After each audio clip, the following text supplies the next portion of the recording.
High in the misty mountains of Sri Lanka stands Adam's Peak, a place revered by many faiths. Pilgrims climb its slopes to see a sacred footprint, claimed by Christians, Muslims, Hindus, and Buddhists alike. This mountain is a symbol of unity, where beliefs converge and the earth seems to touch the heavens. From this sacred place, a modern prophecy has emerged, one that speaks to our deepest fears and hopes. The story tells of a humble Buddhist monk who, after years of meditation, received a vision of the future. He saw a world torn by a devastating global war, but also a world reborn from the ashes. The prophecy is striking for its specificity. It names the exact date and time the world will change, May 31st, 2030 at 9:25 p.m. This detail has made the story spread rapidly online, capturing imaginations worldwide. The vision describes not just destruction, but a new era of peace and unity. According to the tale, humanity will be guided by a single philosophy rooted in compassion and mindfulness. As we face global uncertainty, this prophecy resonates, blending ancient spirituality with modern anxieties. It asks us to consider what kind of future we are creating, and what it might take to change our course. The story from Adam's Peak is both a warning and a hope.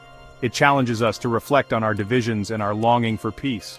In a world of conflict, the idea of a coming catastrophe feels plausible to many. Yet the hope for a great awakening is just as powerful. This legend taps into our collective desire for a better world. It's a narrative that unites fear and hope, urging us to look inward and forward. Whether fact or fiction, the prophecy from Adam's Peak asks, what future will we choose? The answer perhaps is still ours to write. The monk's prophecy is a tale of precision and drama. He warned of a global war, not a regional conflict but a catastrophe that would engulf the world. The prophecy's chilling power lies in its specificity. May 31st, 2030 at 9:25 p.m. The vision describes cities in ruins, civilizations brought low, a tragic result of humanity's own actions. Yet the prophecy does not end in darkness. After the war, the world is transformed.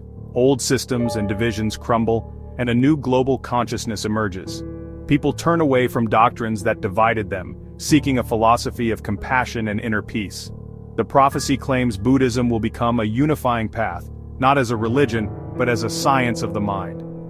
A single leader and philosophy will guide humanity into an era of peace and enlightenment. The monk's vision is a story of terrible endings and beautiful beginnings.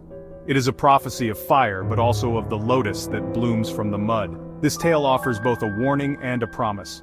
From destruction, a new world can arise. The legend's appeal lies in its hope for spiritual rebirth after catastrophe. It suggests that unity and compassion may be humanity's ultimate destiny. Whether true or not, the prophecy invites us to imagine a future shaped by our better nature. In the end, it is a call to choose peace over conflict. The 2030 prophecy gained momentum when linked to Sir Arthur C. Clarke, the famed science fiction writer and Sri Lanka resident. Clarke admired Buddhist philosophy and was fascinated by humanity's future. Rumors spread that Clarke had predicted a similar future, religion fading but a philosophical Buddhism surviving. This connection made the prophecy go viral, blending the mystic's vision with the futurist's logic. The idea that both a monk and a scientist foresaw the same outcome gave the story modern credibility. Online, the legend became a global phenomenon discussed in forums and shared widely. But did Clarke really predict a Buddhist future or a global war in 2030? To find the truth, we must look beyond the legend and examine Clarke's actual words. The answers may surprise us. When legends borrow famous names, it's easy for fiction to masquerade as fact. The story's power lies in its fusion of ancient wisdom and scientific authority. But what did Clarke truly believe? Investigating Clarke's views reveals a more nuanced reality. Clarke never predicted a global war in 2030, nor did he foresee Buddhism as the world's sole religion. He was a rationalist, believing that dogmatic religions would fade as science advanced. Clarke admired Buddhism for its focus on mindfulness and empirical inquiry, not for its rituals or gods.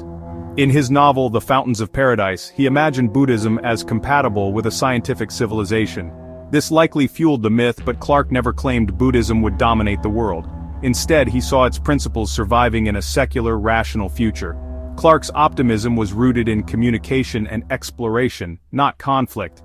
He famously said, The only way of discovering the limits of the possible is to venture a little way past them into the impossible. The link between Clarke and the 2030 prophecy is a fabrication, a story borrowing his name for credibility. Clarke's real vision was of peaceful, technology-driven progress. He valued Buddhist philosophy but not as a global faith. Understanding his true beliefs helps us separate fact from fiction. The prophecy's appeal is clear, but it's not grounded in Clarke's work. Legends grow when they attach themselves to respected figures, but the truth is often more complex and more interesting. Clarke's legacy is one of curiosity, not prophecy. With Clarke's position clarified, we return to the prophecy itself. Is there any evidence of a monk on Adam's Peak predicting a global war in 2030? The story appears to be modern internet folklore with no credible sources or historical records. Mainstream Buddhist teachings rarely offer specific date-based prophecies. Buddhism focuses on the present, not on predicting cataclysms. If such a prophecy existed, it would be documented in Buddhist texts or news reports, but none exist. The tale seems to have emerged online, fully formed, without verifiable origin. It's a compelling narrative, but a classic example of digital legend. The story resonates because it reflects our anxieties and hopes. But it is not an ancient prophecy, it's a modern invention. The legend is a metaphor, not a historical fact. It's a story for our time, born from the internet's imagination. While the 2030 prophecy is modern, Buddhism does have its own vision of the future. Central to this is Maitreya, the future Buddha, who will appear when the Dharma is nearly lost. Maitreya is not a messiah of war, but a teacher who brings renewal and wisdom. His arrival is peaceful, marking a new golden age of enlightenment. Buddhist prophecies about Maitreya do not give specific dates, they speak of vast cycles, not imminent apocalypse. The focus is on inspiring practitioners to keep the teachings alive now. The Coming of Maitreya is about restoration, not destruction. It's a vision of hope, not fear. Authentic Buddhist prophecies encourage diligence and optimism. They remind us that enlightenment is always possible, even in dark times. The future, in Buddhist tradition, is a long cycle of decay and renewal. Maitreya's story stands in contrast to apocalyptic legends. It's a peaceful renaissance, not a violent end. Tibetan Buddhism's Kalachakra Tantra comes closer to a prophecy of war. It tells of a future when materialistic forces threaten the world, led by a tyrannical king. At the darkest hour, the hidden kingdom of Shambhala will emerge, led by the enlightened Rudra Chakran. A final battle ensues, not for power, but for the soul of humanity. Shambhala's victory ushers in a new golden age where the Dharma flourishes. Some interpret this as literal, others as an allegory for inner struggle. The prophecy is symbolic, with no fixed date, unlike the 2030 legend. It serves as a reminder to defend spiritual values both in the world and within ourselves. The Kalachakra prophecy is complex, not a simple prediction. It's a story of hope and courage in the face of darkness. Its message, wisdom, and compassion can overcome ignorance and hatred. So what's real, and what's myth?